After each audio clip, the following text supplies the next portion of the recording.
सम्माननीय सभामुखज्यू र सम्पूर्ण आज यो सभामा उपस्थित हुनुभएका मान्यज्यूहरू, सर्वप्रथम त म एउटा अचम्मको सांसदको रूपमा यहाँ आएको छु। किनभने म फरक छु, बोल्ने तरिका पनि फरक छ, काम गर्ने तरिका पनि फरक छ, सबै कुरा म प्राय सबैसँग मिल्दैन। त्यसैले म आफ्नो परिचय पनि दिन चाहन्छु र म कसरी यो ठाउँमा आउनै नपर्ने मान्छे यो ठाउँमा कसरी आइपुगेँ भन्न पनि चाहन्छु। म अमेरिकामा पढेर नेपालमा 2049 साल भाद्र महिनामा आएको र अहिलेसम्म 33 वर्षभन्दा बढी काटिसक्यो। एउटा झोला बोकेर पूर्णकालीन समाजसेवीको रूपमा काम गरिरहेको छु र म चाहिँ राजनीति गर्ने राजनीतिज्ञ होइन। म समाजसेवी हुँ र सेवी नै रहनेछु। सदनमा मेरो भूमिका पक्ष विपक्ष भन्दाखेरि पनि निष्पक्ष हुनेछ। समाजसेवी भएको हुनाले मलाई प्रतिनिधि सभाको चुनावमा उम्मेदवार हुने कुनै रहर पनि थिएन, मैले सोचेको पनि थिएन। तर 2082 साल भाद्र 23-24 गतेको जेनजी आन्दोलन भएपछि जेनजी भाइ बहिनीहरूले मलाई नै बोलाएर शिक्षा तथा विज्ञान मन्त्री बनाइदिए। त्यति बेला म ताप्लेजुङ जिल्लाको गाउँमा किताब बेचिरहेको थिएँ। मेरो आफ्नो आत्मकथाको किताब बेचिरहेको थिएँ र 4 महिनासम्म मन्त्री भएँ। 4 महिनासम्म मन्त्रीको रूपमा काम गर्दाखेरि मैले शिक्षा क्षेत्रमा भएका अनेकौं समस्याहरू, चरम राजनीतिकरण र विकृतिहरू देखेँ। ती विकृतिहरूलाई हटाएर विद्यालय, कलेज र विश्वविद्यालयहरूमा विशुद्ध शैक्षिक वातावरण बनाउन प्रयास गरेको थिएँ। त्यसको लागि 3वटा विधेयकको मस्यौदा बनाएर अध्यादेश ल्याउन र 4वटा नियमावलीहरू ल्याउन प्रयास गरेको थिएँ। तर ती अध्यादेशहरू र नियमावलीहरू ल्याउन त्यति बेला काम चलाउ सरकार भएकोले जतिसुकै प्रयास गर्दाखेरि पनि सकिएन। ती अध्यादेशहरू र नियमावलीहरू त्यति बेलाको मन्त्री परिषदले अनुमोदन गरेर विधायन समितिमा पठाइसकेको थियो। माघ 6 गते प्रतिनिधि सभाको सदस्यको लागि नाम दर्ता गराउने 40 घण्टा अगाडि अर्थात् माघ महिनाको 4 गते बेलुकी 7 बजेसम्म पनि मैले ती अध्यादेशहरू र नियमावलीहरू ल्याउन टुप्पीदेखिको बल लगाएर प्रयास गर्दाखेरि पनि विधायन समितिबाट ती कामहरू अगाडि बढेनन्। त्यसैले मैले मन्त्री पदबाट राजीनामा दिएर म्याग्दीमा स्वतन्त्र उम्मेदवारको नाम दर्ता गराउन गएको हो। यसरी चुनावमा उठ्नै नपर्ने र उठ्नै नहुने मान्छे चुनावमा उठेको हुँ। म शिक्षा मन्त्री हुँदा ल्याउन खोजेको विधेयक र नियमावलीहरू सम्माननीय प्रधानमन्त्रीज्यूको शिक्षा हेर्ने टिमलाई माननीय सदस्य धर्मकेशी मार्फत गइसकेको छ।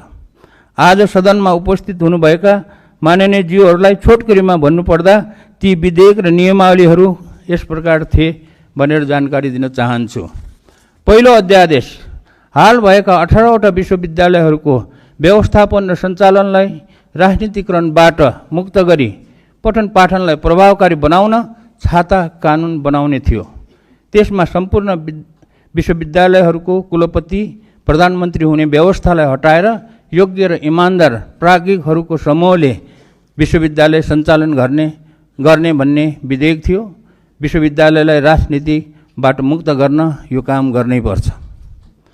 दोस्रो अध्यादेश विश्वविद्यालयमा लेक्चरर, उपप्राध्यापक, सहप्राध्यापक र प्राध्यापकहरूको नियुक्तिमा भएको चरम राजनीतिकरणलाई हटाउन र योग्य व्यक्तिहरूलाई नियुक्त गर्न हाल प्रत्येक विश्वविद्यालयमा भएका 18वटा विश्वविद्यालय सेवा आयोगहरूलाई खारिज गरी लोकसेवा आयोग जस्तै एउटा मात्र सेवा आयोग गठन गर्ने भन्ने विधेयक थियो।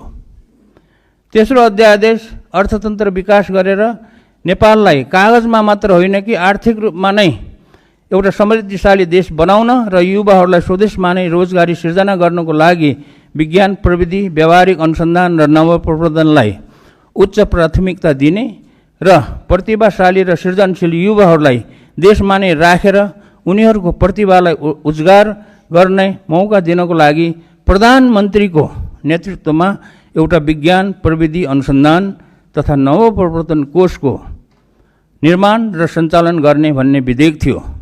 यो विधेयकको बारेमा मैले विगत 20 वर्षमा बनेका धेरै सरकारहरूलाई गरेको विनम्र अनुरोध भालुलाई पुराण सुनाएको जस्तो भएको थियो। अहिलेको सरकारले पक्कै पनि यो कुरा सुन्छ होला भन्ने विश्वास छ। यो सारा नेपालीको अनुरोध हो, मेरो मात्र अनुरोध होइन। 4. विज्ञान प्रविधिको विकास नगरिकन कुनै पनि देश आर्थिक रूपमा समृद्ध नहुने भएकोले नेपालमा एउटा छुट्टै र शक्तिशाली विज्ञान प्रविधि अनुसन्धान तथा नवप्रवर्तन मन्त्रालय खोल्नुपर्छ। त्यसलाई चलाउन सक्षम विज्ञहरू राख्नुपर्छ भन्ने मेरो भनाइ एउटा कानले सुनेर अर्को कानले नउडाइयोस् भन्ने मेरो विनम्र अनुरोध छ। यो कुरा म आफू नै शिक्षा तथा विज्ञान मन्त्री हुँदा जोडतोडले उठाएको थिएँ, तर त्यति बेला सफल हुन सकिएन।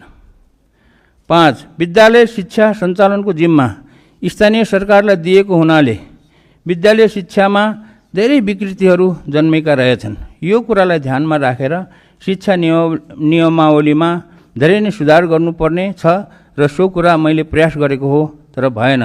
जस्तै उदाहरणको लागि विद्यालय व्यवस्थापन समितिको गठनमा राजनैतिक हस्तक्षेप हटाउने, योग्य प्रधानाध्यापकको नियुक्ति गर्ने, शिक्षकहरूको सरुवामा राजनीतिक प्रभाव हटाउने र दरबन्दी शिक्षकहरूको दरबन्दी बढाउने जस्ता।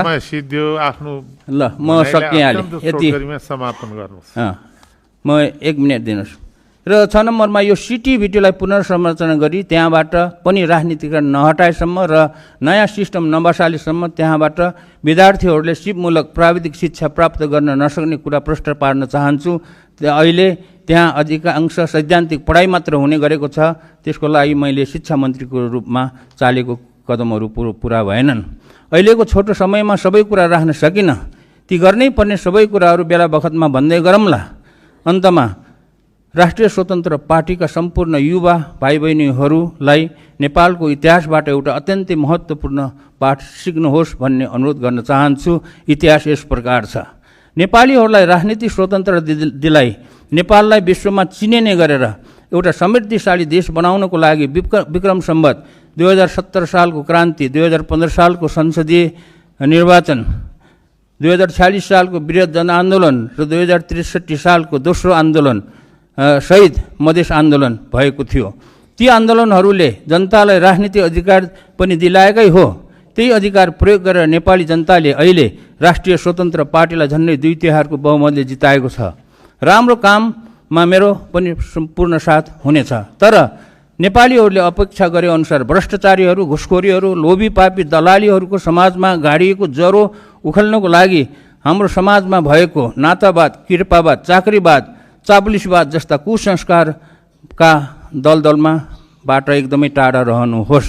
यदि पहिलेकै राजनीतिक दलहरूले जस्तै गरेर स्वतन्त्र पार्टी पनि नेपाली समाजको ती कुसंस्कारहरूमा फस्यो भने भाद्र 23-24 गतेको जेनजी आन्दोलन पनि कालान्तरमा असफल हुनेछ। ल धन्यवाद छ। अनि अन्तमा एउटा कुरा, यहाँ आजको कार्यसूचीमा मैले एउटा देखेको थिएँ, एउटा यो अध्यादेश रहेछ। यसमा थप कुरा के गर्न चाहन्छु भने अध्यादेश मतदाता नामावली पहिलो संशोधन अध्यादेश 2082 भन्ने रहेछ। त्यसमा चाहिँ म के भन्न चाहन्छु भने अब आउने 2084 को प्रदेश र स्थानीय सरकारको चुनावमा विदेशमा काम गर्ने सम्पूर्ण वैधानिक नेपाली नागरिकहरूले पनि भोट दिन पाउने व्यवस्था होस् भन्ने कुराको अनुरोध गर्न चाहन्छु। किनभने यो कुरा मैले गत फागुन 21 गतेको चुनावमा पनि व्यवस्था होस् भनेर म आफू मन्त्री हुँदा पनि पटक पटक प्रयास गरेको हो, त्यो हुन सकेन। ल धन्यवाद।